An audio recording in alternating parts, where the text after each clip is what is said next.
Hello बच्चों, this is RG. Welcome you on our YouTube channel. और हम पढ़ रहे हैं क्लास 11th का चैप्टर नंबर 2 यानी कि स्ट्रक्चर ऑफ एटम।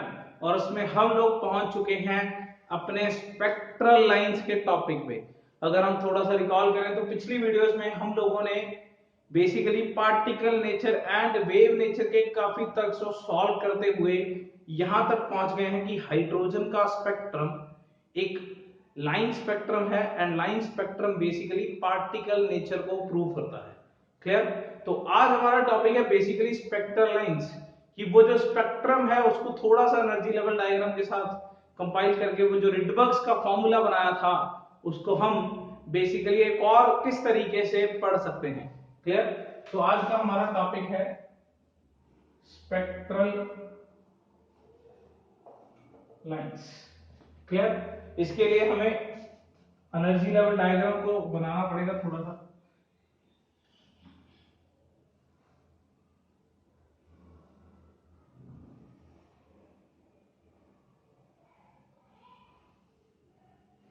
हमको पता ही है मैंने डिफरेंसेस कम क्यों लिए हैं। This is n is equal to 1 first shell है, ये सेकंड है, ये थर्ड है, फोर्थ है, फिफ्थ है।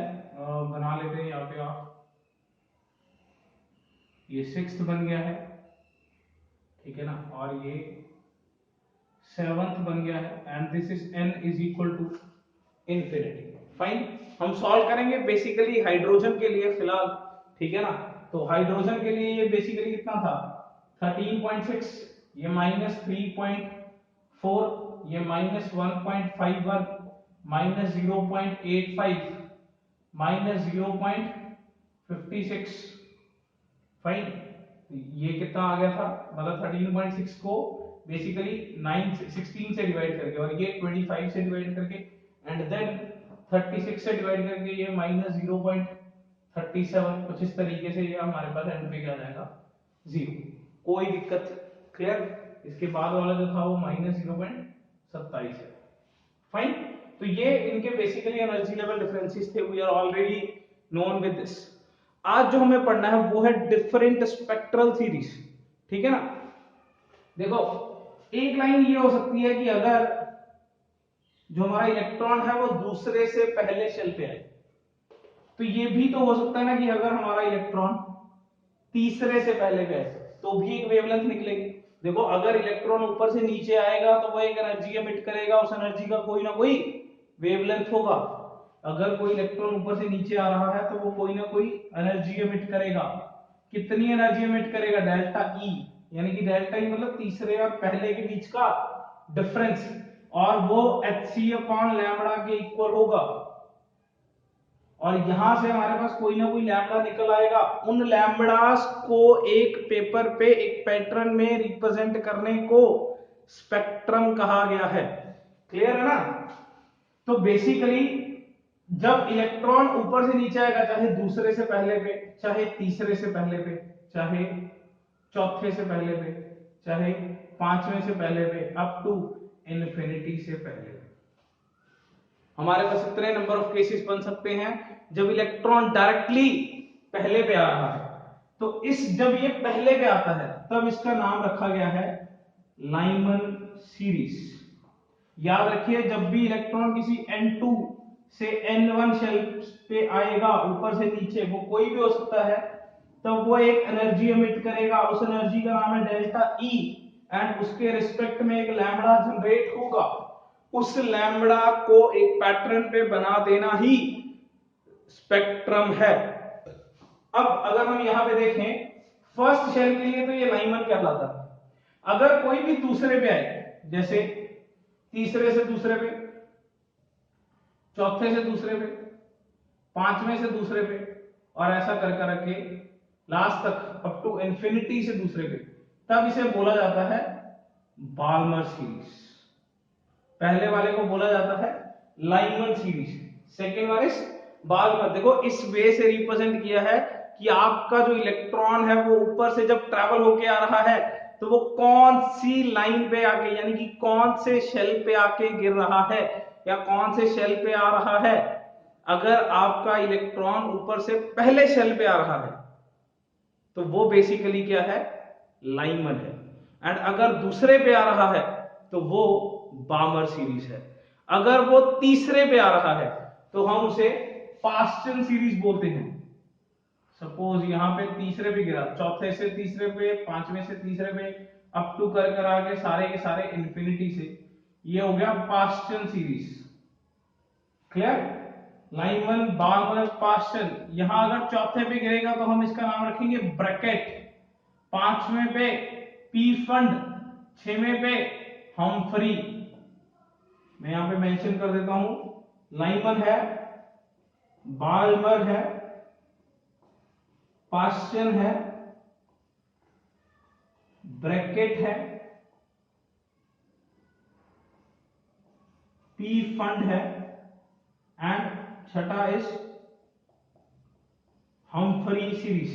यार ये अल्टीमेटली उन सीरीज के नाम दे दी कि अगर इलेक्ट्रॉन पहले सेल पे गिर रहा है तो लाइमन कहलाएगा, दूसरे पे गिर रहा है तो बाल्मर सीरीज का बंदा होगा, अगर तीसरे पे गिर रहा है तो पास्चन सीरीज का स्पेक्ट्रल लाइन काउंट होगा, चौथे पे गिर रहा है फाइन, अगर इलेक्ट्रॉन ऊपर से आते हुए चौथे पे गिर रहा है तो वो ब्रैकेट का कहलाएगा, पांचवें पे आ रहा है तो पी फंड का, छवें पे आ रहा है तो हम्फ्री का। कुछ इस तरीके से हम लोग हर जो इलेक्ट्रॉन ऊपर से नीचे की तरफ आ रहा है उनमें ये चीज कैलकुलेट करते हैं कि भाई पहले पे जो आएगा उसका नाम ये है, कोई दिक्कत? क्लियर है ना ये फंडा? अब बेसिकली एक एक करके हम सारी सीरीज में देखेंगे कि क्या चीज देखने लायक और किस तरीके से क्वेश्चन मॉडिफाई होता है। ठीक है ना? आपको याद होगा अब तक तो हमने पता किस तरीके के क्वेश्चन किए हैं कि फलाने एटम के अंदर, सपोज हाइड्रोजन एटम के अंदर चौथे से दूसरे पे गिरा है तो बताइए वेवलेंथ बता दीजिए। तो हमने क्या किया है, रिडबर्ग के फॉर्म, या तो देखो पहले बोहर में किया था, चौथे की एनर्जी निकाल लो, दूसरे की एनर्जी निकाल लो, दोनों का डिफरेंस निकाल लो। अब दोनों का जो डिफरेंस है उसे hc/λ के इक्वल रख दो। या तो एक केस ये किया था हमने, isn't it? या दूसरा केस हमने क्या किया था, हमने किया था रिडबर्ग के फॉर्मूले में पुट कर लो, 1/λ is equal to r into z square 1/n1 square minus 1/n2 square, n1 n2 की वैल्यू पुट करो and you will get that. तीसरा मॉडिफिकेशन देखो क्या आएगा कि वो आपको n2 n1 बताएगा नहीं, वो आपको बताएगा लाइन। क्या बताएगा? लाइन बताएगा। उसने बोला लाइनमैन की तीसरी लाइन, लाइनमैन की तीसरी लाइन। अब तुम्हें खुद सोचना पड़ेगा लाइनमैन की तीसरी लाइन क्या है। ये लाइनमैन की पहली लाइन है 2 से 1, ये लाइनमैन की दूसरी लाइन है 3 से 1, ये लाइनमैन की तीसरी लाइन है, ये पहली है, ये दूसरी है और ये तीसरी लाइन है, यानी कि 4 से 1। क्वेश्चन में क्या था, लाइनमैन की तीसरी लाइन का वेवलेंथ निकालो। देखो फॉर्मूला वही लगेगा रिडबर्ग का, पर n1 n2 देने का स्टाइल बदल गया, n1 n2 देने का स्टाइल बदल गया है। उसने बोला लाइनमैन की तीसरी लाइन उठा लो, बाल्मर की चौथी लाइन उठा लो। अब उठाते हो, बाल्मर की चौथी लाइन क्या है, बाल्मर की चौथी लाइन है 1 2 3 4। जब ये बेसिकली क्या से आ रहा है, n = 6 से आ रहा है। क्यों? 3 से 2, 4 से 2, 5 से 2, 6 से 2, 6 से 2। चौथी लाइन कौन सी हुई? 6 से 2। एक चीज बड़ी अच्छी है, देखो जो कहां पे आके गिर रहा है उस हिसाब से डिफरेंशिएट किया तो बहुत ही ज्यादा आसान है। हम सबसे पहले लाइनमैन के लिए इसे सॉल्व करते हैं।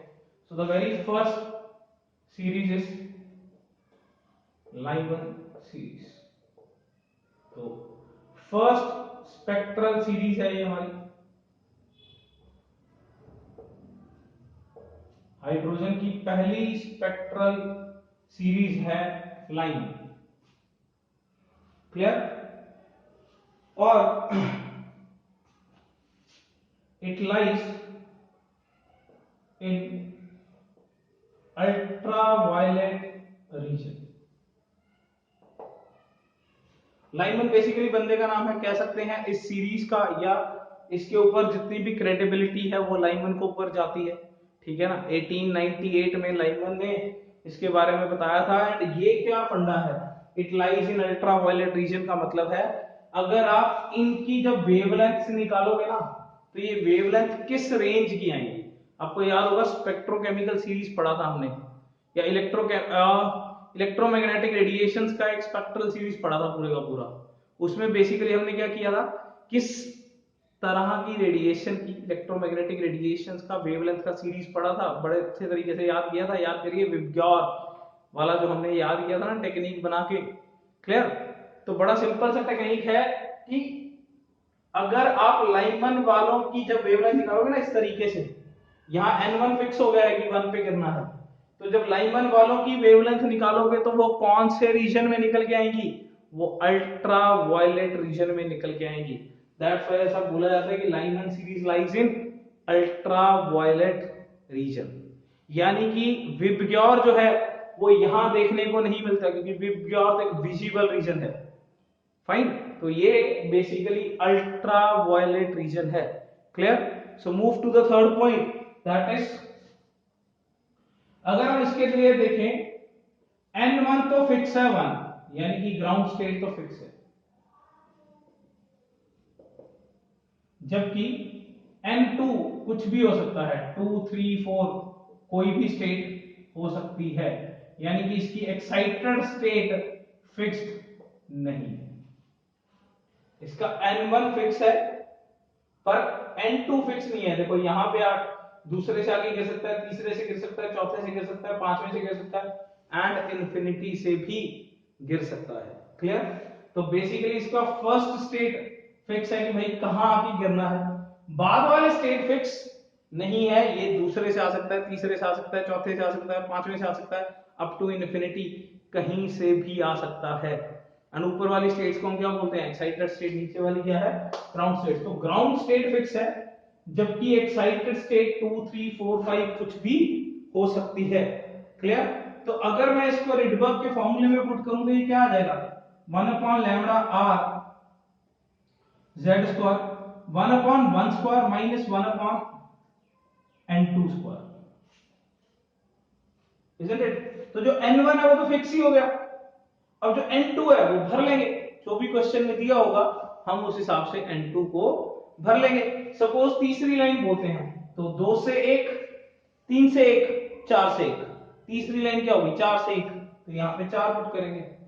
Z कौन सा एटम है, R हमारा रेडबर्ग्स कांस्टेंट, कोई दिक्कत। एंड अगर ये हम हाइड्रोजन के लिए सॉल्व कर रहे हैं तो हम Z को भी क्या कर सकते हैं 1, या फिर यहां पे लिख लो RH, ठीक है ना, that is Rydberg's constant for hydrogen. अब RH क्या है, R into Z square, Z क्या है 1, तो R ही RH है हाइड्रोजन के लिए, कोई दिक्कत, क्लियर। तो ये तो 1 upon lambda is equal to RH 1 upon 1 square minus 1 upon n2 square आ गया है, कोई दिक्कत।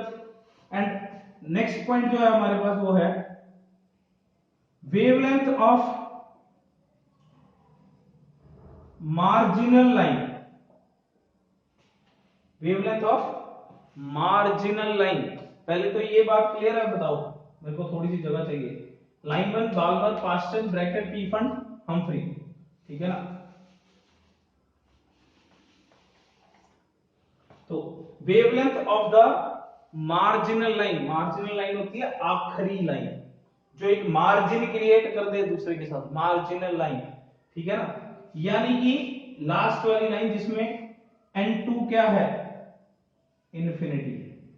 तो अगर हम ये वेवलेंथ कैलकुलेट करने की कोशिश करें तो देखो क्या आएगा, 1 upon lambda r of h 1 upon 1 square minus 1 upon infinity square, ये तो 0 आ गया, ये 1 माइनस 0, तो ये बेसिकली लैम्डा क्या आ गया 1 अपॉन RH, या फिर 1 अपॉन r h, तो यार कोई लफड़ा नहीं है, ठीक है ना, क्योंकि हाइड्रोजन के लिए z यहाँ पे क्या है 1 ही है, तो कोई इतना दिक्कत वाली बात नहीं है।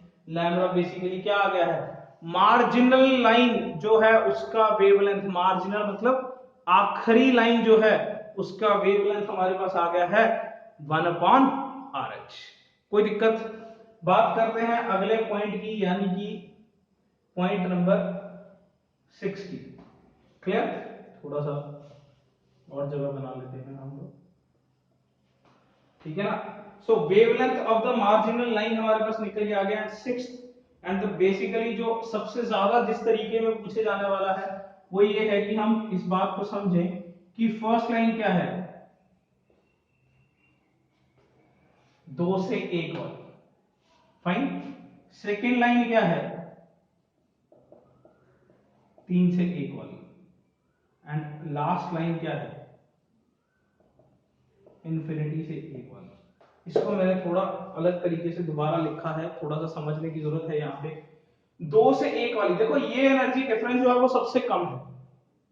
देखो इतना तो बताइए कि ये एनर्जी डिफरेंसेस हैं, तो ये एनर्जी डिफरेंस सबसे ज्यादा है, जबकि ये एनर्जी डिफरेंस सबसे कम है। अगर यहां डेल्टा ई मिनिमम है, अगर इस केस में डेल्टा ई 2 से 1 वाले में डेल्टा ई जो है वो मिनिमम है, इसका मतलब लैम्बडा जो आएगा वो मैक्सिमम आएगा, बिकॉज लैम्बडा क्या होता है? hc by delta E. अगर डेल्टा ई मिनिमम है यहाँ पे, तो यहां जो लैम्बडा आएगा इस केस में वो लैम्बडा क्या होगा? मैक्सिमम लैम्बडा होगा। इसीलिए उसे लॉन्गेस्ट लाइन या लॉन्गेस्ट वेवलेंथ बोला जाता है। थोड़ा ध्यान देंगे, क्या बोलेंगे? लॉन्गेस्ट लाइन या लॉन्गेस्ट वेवलेंथ लाइन। देखो ये लाइन नहीं है लॉन्गेस्ट, ये याद रखना, ये लाइन नहीं है लॉन्गेस्ट, ये लाइन लॉन्गेस्ट है। क्यों है ये लाइन लॉन्गेस्ट? क्योंकि यहां एनर्जी डिफरेंस मिनिमम है। जब एनर्जी डिफरेंस मिनिमम होगा तो लैम्बडा मैक्सिमम आएगा इस फॉर्मूले से। अगर यहां डेल्टा ई मिनिमम है तो लैम्बडा मैक्सिमम आएगा। लैम्बडा मैक्सिमम को मैक्सिमम लाइन या मैक्सिमम लॉन्गेस्ट लाइन या मैक्सिमम वेवलेंथ ये सब कहा जाता है। Is that thing clear? तो ये है हमारी लॉन्गेस्ट लाइन, यानी कि लास्ट लाइन हमारी शॉर्टेस्ट लाइन है, क्योंकि इसका डेल्टा ई मैक्सिमम आएगा तो इसका लैम्बडा मिनिमम आएगा। एंड इस बात के लिए इसे शॉर्टेस्ट लाइन बोला जाता है। Is that thing clear? दोबारा से देख लीजिए, ये लाइनमैन की पहली लाइनमैन जो है वो हाइड्रोजन की पहली सीरीज है, अल्ट्रावायलेट रीजन में आती है। N1 फिक्स है, N2 कुछ भी हो सकता है एक्साइटेड स्टेट। तो अगर रेडबर्ग के फॉर्मूले में पुट करेंगे तो ये फिक्स है, ये यहां पे देख सकते हैं। Wavelength of the marginal line हमने निकाल दिया है, जो कि बहुत कॉमनली आस्क्ड क्वेश्चन है, ठीक है ना। And then basically first line, second line and last line को अंडरस्टूड किया है कि किसको लॉन्गेस्ट लाइन एंड किसको शॉर्टेस्ट लाइन बोला जाना चाहिए। कोई दिक्कत? क्लियर? तो अब ये हम सारे का सारा फंडा बाल्मर के लिए लिखेंगे एंड देन 4 लाइनों के लिए, यानी कि Paschen, Brackett and Pfund and Humphrey के लिए ये आपके ऊपर छोड़ देंगे। कोई दिक्कत? So let's move to the better है हम इसी को मॉडिफाई कर लेते हैं, यानी कि यहां पे हमारे पास क्या हो गया? बाल्मर सीरीज हो गया है।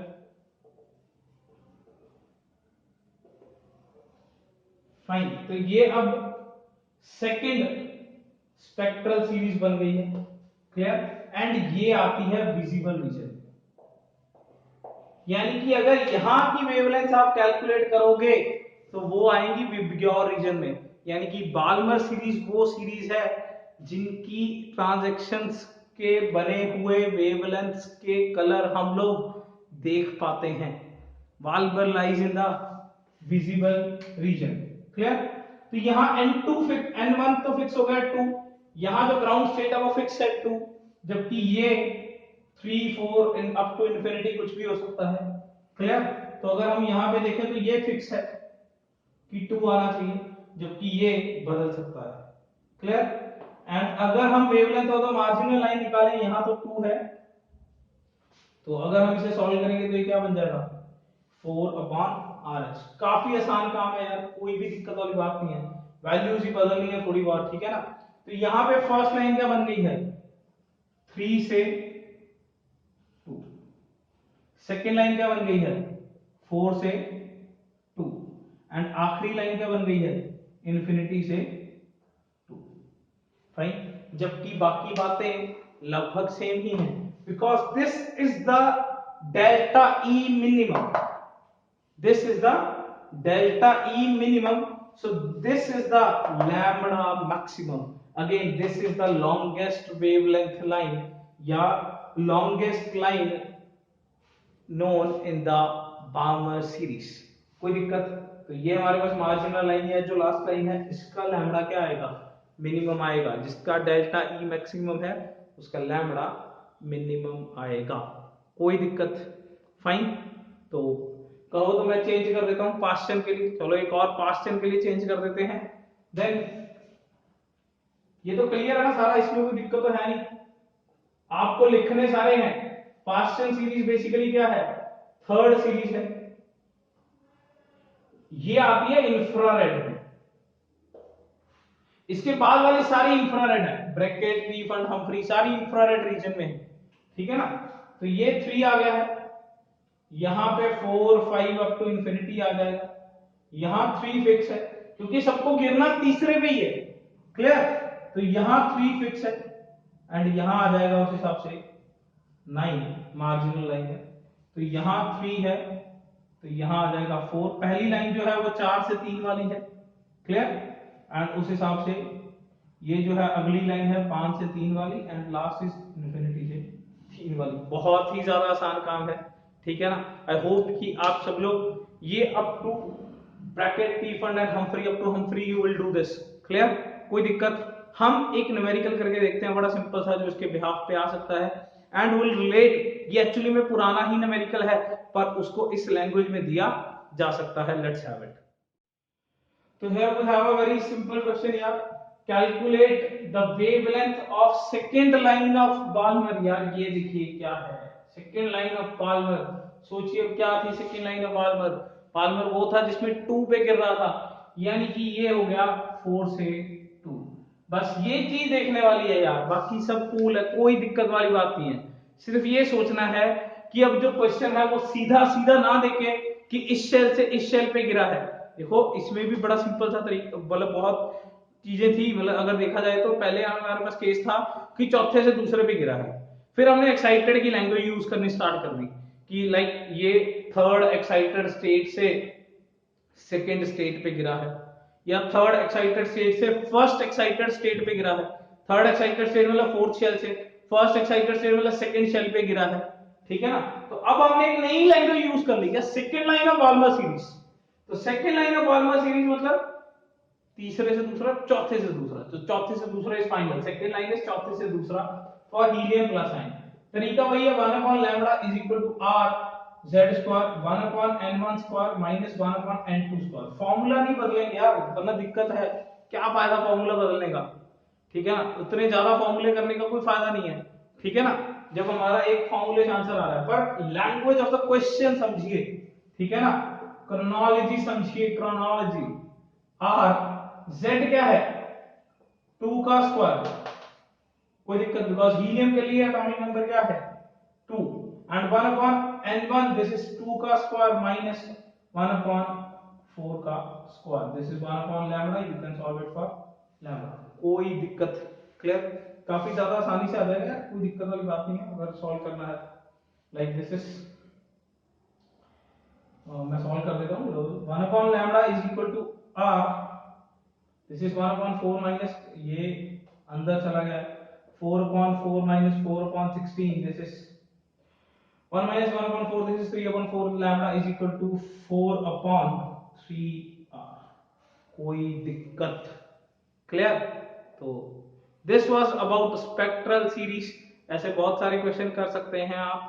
फाइन, बुक्स निकालिए, करिए, पढ़िए, कोई भी दिक्कत? फाइन। तो लाइक शेयर सब्सक्राइब जरूर कर दीजिए। हम मिलेंगे अपनी अगली वीडियो में जिसमें हम पढ़ेंगे ये जो नीचे से ये जो ऊपर से ट्रांजैक्शन हो रही है नीचे की तरफ, उसमें कितनी लाइनें निकलती हैं या कितने नंबर ऑफ फोटॉन्स निकलते हैं, तो क्या फंडा है हम पढ़ेंगे अगली क्लास में। Thank you.